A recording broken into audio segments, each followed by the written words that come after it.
Messi is 39. He barely dribbles anymore, and he's 2 wins from defending the World Cup. Only 2 teams in history have ever done that. But here's a twist nobody's talking about. This isn't just one team system anymore. 6 different national teams at this World Cup are being run by coaches who learned football the exact same way Scaloni did.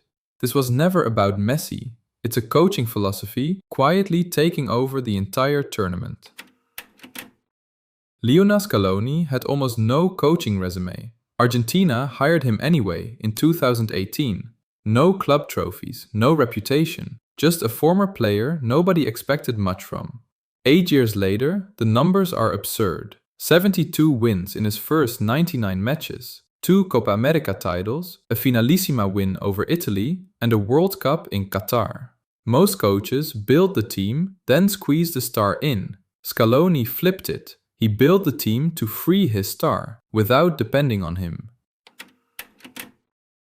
On paper, Argentina line up in a 4-4-2. On the pitch, it disappears, becoming a 4-3-3 mid-game or a 4-2-3-1, with no substitutions needed.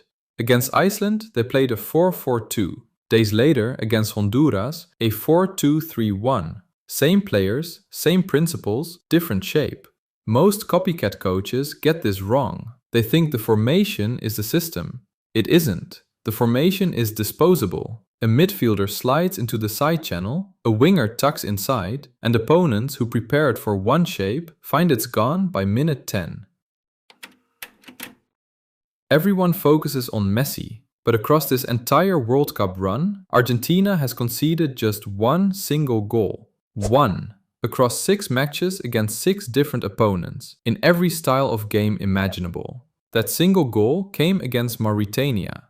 That's not luck, that's a defensive structure so disciplined it barely gets tested, built by a coach who understands that freedom up front only works if the backline never panics. Messi dribbles 20% less than he did 5 years ago. By every normal law of football, that's decline. Instead, Argentina got more dangerous. Scaloni stopped asking Messi to carry the team and just asked him to exist in the right space. Journalist Jonathan Wilson called him a ghost, drifting unnoticed around the edges of the game, invisible for long stretches, until suddenly he wasn't. That's not decline, that's a role, built on purpose. This system only works because of the players around him. Rodrigo de Paul covers the ground Messi no longer covers, logging more minutes than anyone in the squad, more than Messi himself. Enzo Fernandez controls the tempo from deep. Alexis McAllister connects midfield to attack. Julian Alvarez stretches the last line of defense. Every role exists for one purpose. Let Messi do only what nobody else can do. 2022 semifinal. Everyone expects Argentina to dominate the ball. Scaloni does the opposite. He lets Croatia have possession and hits them on the counter instead.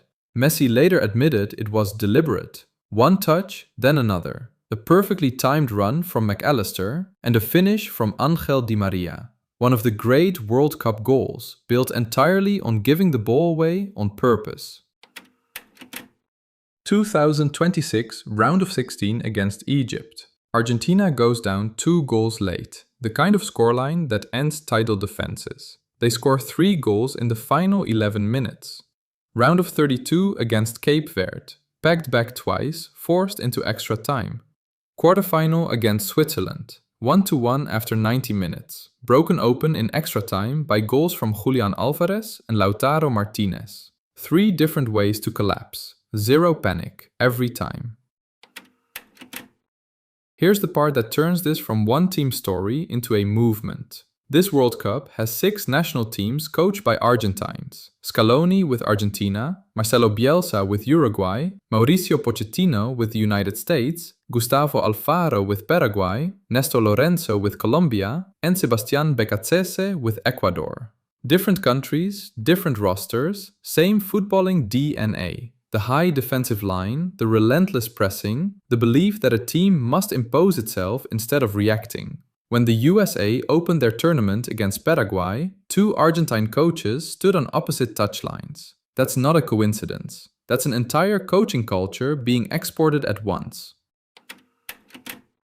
It was never the formation. It was never even the tactics. Scaloni spends team meetings talking about players' families, not the opposition. He turned a pressure cooker national team into a family. Coaches think they're copying a 4-3-3. They're not. They're trying to copy trust. And trust doesn't show up on a tactics board.